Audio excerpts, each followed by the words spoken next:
just been watching your videos, just a couple of things to start with really. You've got a bit of an open face in your golf swing, which would lead to shanks, just general misstrikes really, which is what you described. The majority of the time, if you're coming in with a really open face to the golf ball, your chances of actually striking the ball square on are very, very slim. And it's simply because as the golf club is moving towards the golf ball and the target, if you've got it in this sort of position, you've got a very, very small area to hit the golf club. Whereas if you've turned the golf club square, you've now got sort of 3 inches of golf club to hit the ball with. And that's why majority of the time you'll lead with the hosel here, ball will pop off and obviously shoot 45 degrees right at target, which is obviously quite a destructive shot. We've all done it, it's quite invasive. And the other shot that you may have is sometimes you might just clip it off the toe and the ball tends to go nowhere. I'm guessing some of the things you're tending to see is that you're not striking the ball or hitting the ball as far as you think you should be able to. You look like a pretty fit guy, and it's very, very common for a lot of people that I teach that have this tendency with an open face is that they get the golf ball very, very weak, lots of loft on the golf club, lots of open. When you open the face, you're adding loft as well. Obviously, generally that then causes the ball to pop up really high or just tend to have a very weak flight to the right-hand side. And if anything, it goes relatively straight, but just doesn't feel like you could get any power on it. A couple of things to help you change this. You might have noticed it in the swing. A couple of things that I'm starting to see when you're actually moving away is that all these arms are disconnecting off your body, so your body's not necessarily moving a great deal, your centre part of your body that is, and your arms are rolling, and then consequently your forearms will roll, but your chest isn't going with it. Now as soon as you open all of that up, and from this sort of position down the line, you'll see that the golf club fan's open, and my body hasn't necessarily turned. You can't see the centre of my chest at this point. Now, that's a real problem because as soon as you open up, you've got a lot of movement of the golf club to get it back to even square at the ball. Obviously, the chances of you doing that are very, very slim, and when you do, you'll most likely just hit it so far left, and you won't really have a middle game. So, a couple of things for me, I'd like you to do back at home when you're practicing. You see that you practice quite a bit, which is great. When you're taking the golf club at setup, I want you to get into the habit of thinking about the golf club, the grip in your hands, and the centre of your chest being in one line. Okay, so as you take it away here, the golf club, the hands, the centre of the chest, they're all pointing back at me. Okay, we haven't had a roll and then from your position there, when I roll it, the club's gone over there, my hands are maybe in front of my chest, but there's no direct line. The club hasn't stayed with me. What I'm wanting to see as I take it away is my arms have stayed connected to my body.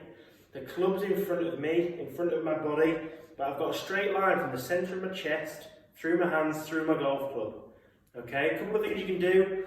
If you don't have these already, I would highly recommend buying one of these. They're fantastic. If you've seen one before, Tall Striker Smart Ball, you can blow it up to kind of your preference, but the main thing is that it just hangs on your neck, stop you having to pick it up all the time. Goes in between your forearms, like so, and from there, that will help you keep a bit more of a connection with your arms and your body, and the club face feeling a little bit more square.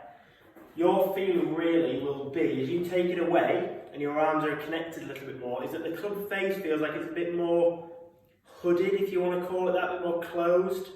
A lot of times when you see people with club face issues, as they take it away, they think that the toe needs to be fanned right up to the sky, the toe of the golf club. That is absolutely incorrect. Okay, your spine is tilted forward, okay? And therefore, when you take it away, the leading edge or the blade of the golf club should be on the same line as your spine. If you've done that, that is now open and you have manipulated it. Okay, the same goes if it's too much like that, that is now not parallel to my spine, which means I've closed it, the chance when I come into the ball is it's going to go left. Okay, you maybe need to feel a little bit like that, but from where you've been, that's definitely where you've been going wrong, is been fanning it open, the golf club, into that position. You can see as well position at the top is similar. So there's that one, that's the first really, really good drill. That's that, if I can get this off my head, there we go. The other one is a towel or a resistance band. Use an old glove, loads of them. Pop it underneath both armpits, right up as high as you can get it. And you're just going to let it sit in there. Now when you're only going to do half swings for these shots, you don't need to do full shots. So from here, you're just going to turn to that same position, chest, hands, club in a line. And as you turn through, the same thing at the other side, chest, hands, club. There should be no, now I've got, if I roll my hands, chest, there's nothing in front of my hands aren't there and the club isn't. We've got a disconnection. And the same thing here. Chest, nothing, nothing. The club's already gone, my hands have rolled away. It should be turn, chest, hands, club, in a dead straight line off the chest.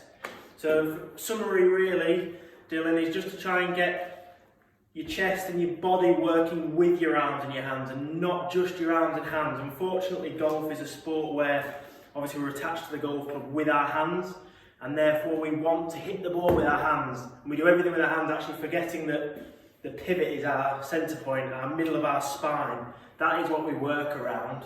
We don't any of this. That's where you get your inconsistency.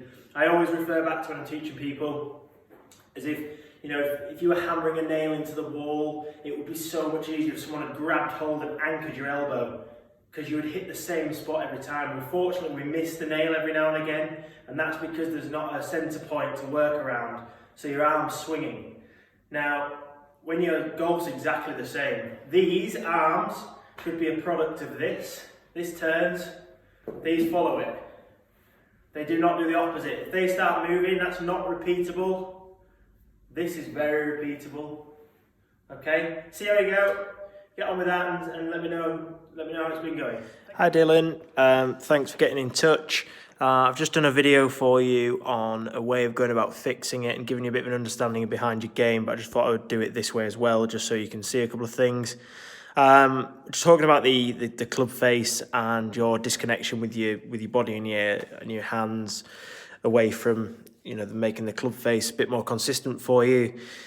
Setup's pretty good, really good setup. You look pretty athletic. You look like you do other sports, not just golf, which is great. A couple of things just wanted to cover really. This golf club is miles open, and that basically meaning the club face is pointing to the right of the target. At this point in your golf swing, your spine is in this position and therefore your club face should be in exactly the same position. And you can see there that it's wide open. Problem with that is that's going to lead you to bad strikes. You are going to bring the golf club in with a very small area to hit the golf ball with. And then obviously that's why you will get the odd shank. And just general misstrike, some shots going out to the right majority of the time, I'd have said, and then the compensation being a big hook left when you try and fix it. Just trying to get you to combine your body and your arms. You can see that left arm's just sliding off the chest a little bit. The body's not coming with you, and then consequently, you get yourself in a bit of a muddle here. So on the way down, you can see now that golf club is pointing almost up here, which is very, very open, very lofted. So whatever club that is, it'll have been another 2 clubs added. You'll have put a good 6-7 degrees more on that golf shot. Hence why people tend to, with this issue, tend to hit the ball very, very minimal yardages for your physique. You'll mostly find that you don't really get as much out of it as your mates do, or as you feel like you should get out of it. So for me, from that position, you've got to do a lot of work with your hands and arms to try and square that golf club up. And that then leads to you having to manufacture something to get the club square. And obviously leads to a timing issue in regards to, my question would always be, can you repeat that position at impact? And I'm sure your answer is going to be no. Now, if I got you to work on your body turn more, I think that we would see a lot more consistent club face, and working the hands and arms together with your body. I think you'd see a better club face position here.